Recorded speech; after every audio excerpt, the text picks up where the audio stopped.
This is my CPCSP final presentation. My name is Eric Marshall, and today I will be talking a bit about my volunteer experiences and what I have learned in relation to what we've learned in this class for the Ojai Valley Museum and the Ventura County Museum's Agricultural Museum.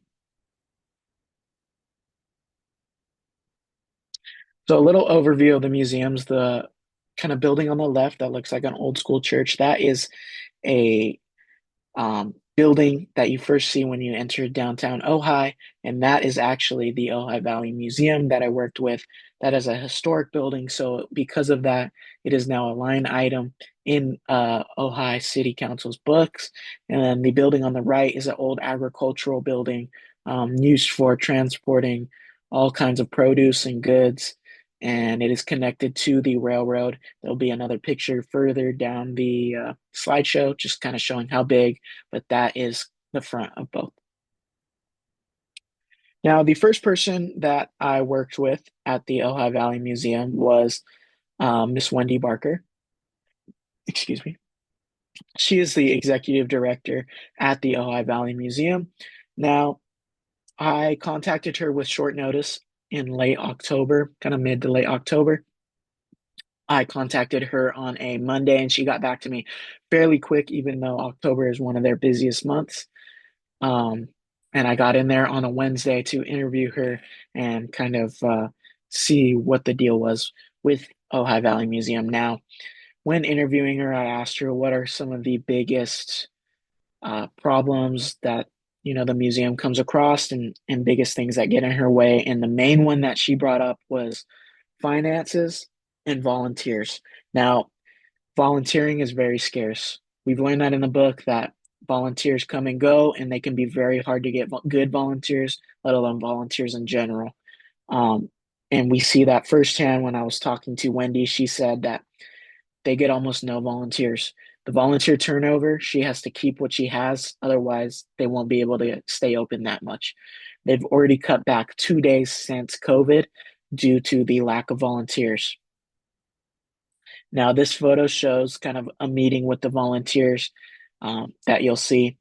She explained to me that most of the volunteers they have are over 60 years old. So she appreciated me going there because I'm 22. It's bringing some youth to the nonprofit, even if I did just work one event. She enjoyed it.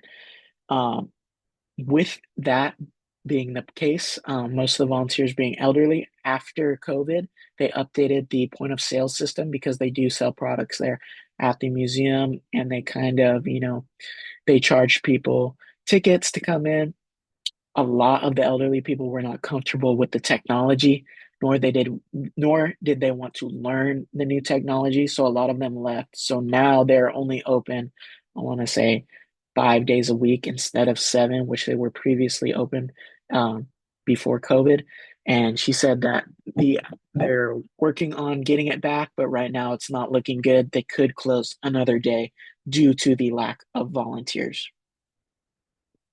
Now, this is a little photo of the main hall. This is kind of what they have in the museum, ranging from artifacts from before Ojai was considered Ojai, native artifacts. And then they have more modern art from like 2021. They have up in there. Local artists can display their art in the museum. Now, the museum is not that big. Like I said before, it's a historic church building, so it might look big on the outside, but really inside, there's not much space to work with. They do fill it in, and they fill it up fairly nicely. But this area that you see in the event that I worked, which was a Halloween event, they actually cleared all of these um, artifacts out. They left the art on the walls, but they turned it into sort of a haunted house for like um, more youth and families to come through, like a traversable space in a way.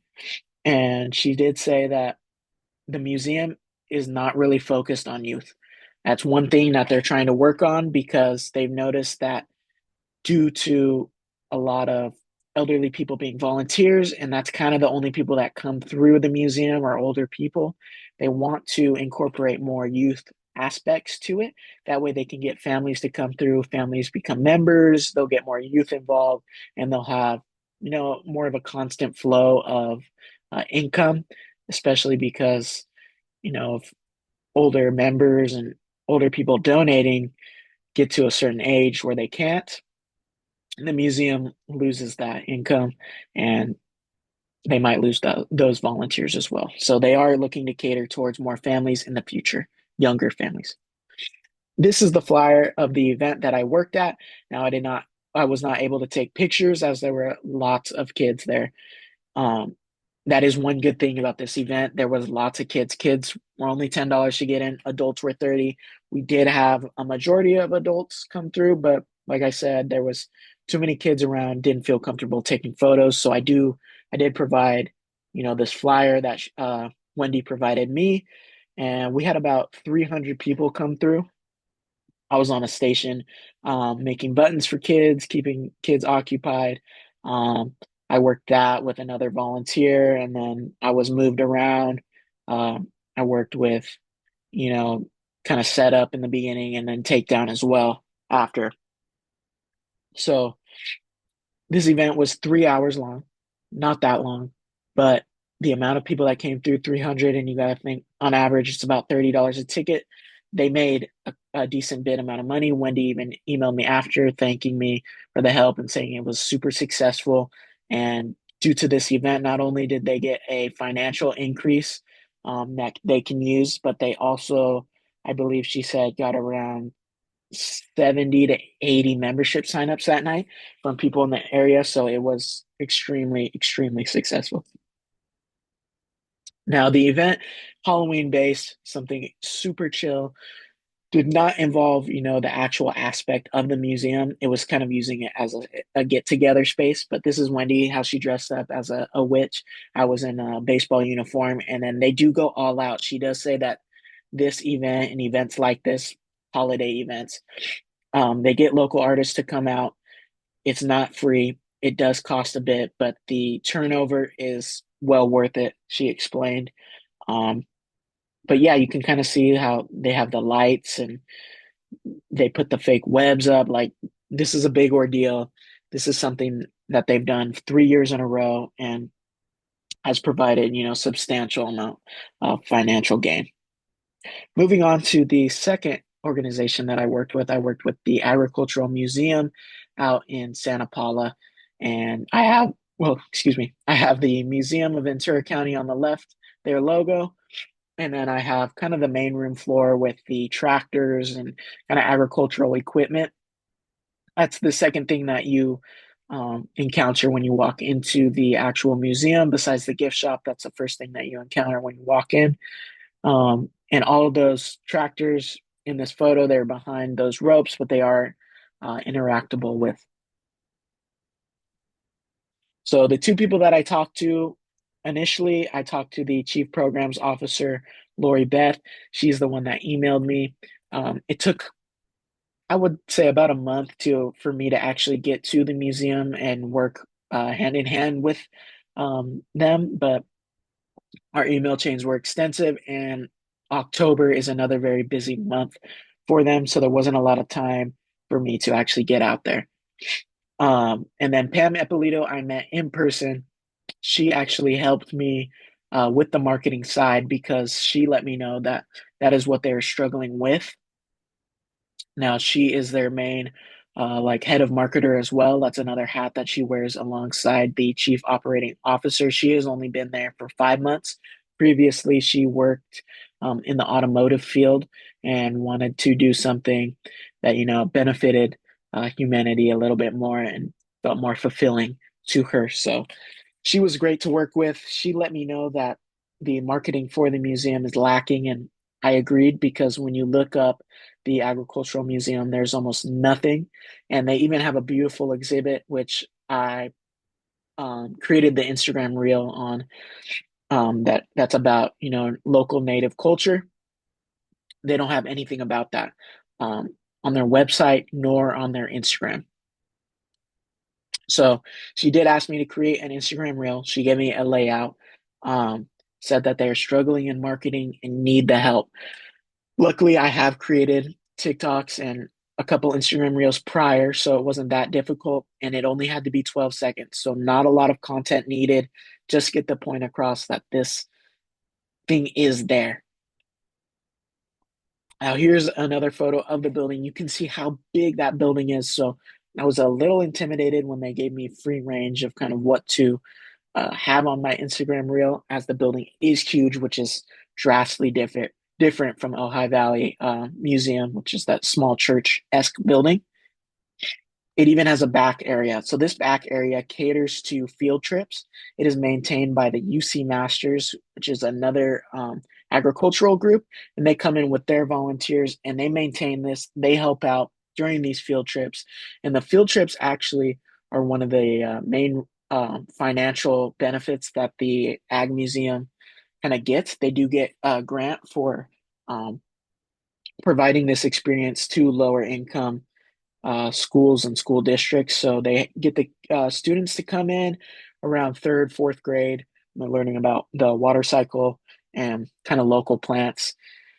And they teach them about all the local plants, sustainability, um, how to grow your own food. That food doesn't come from, a grocery store itself. It can be planted in your backyard, essentially.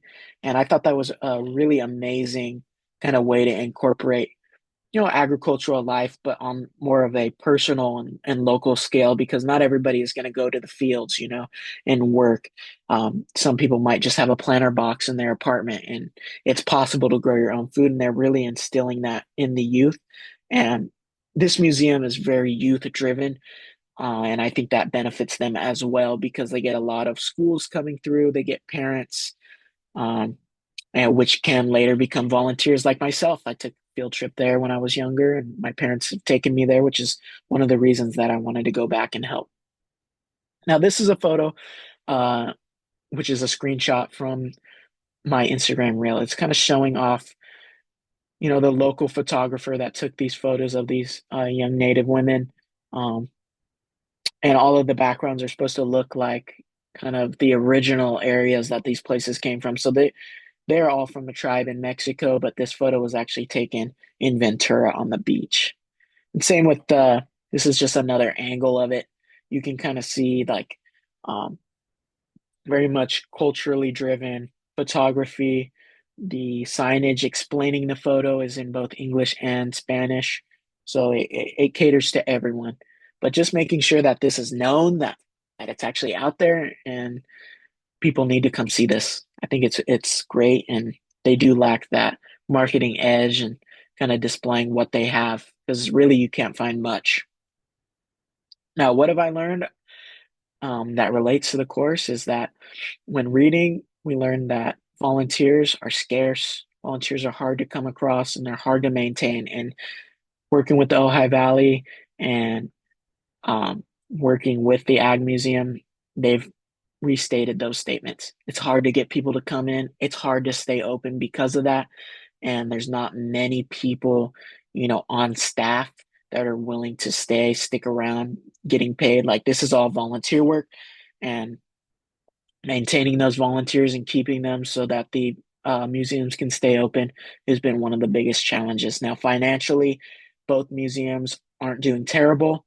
Now, the Ag Museum is kind of a sister location to the main museum in Ventura that gets lots of funding, has lots of grant work, so they don't have to worry too much. And then they do have those specialized grants because they work with the school districts and the school.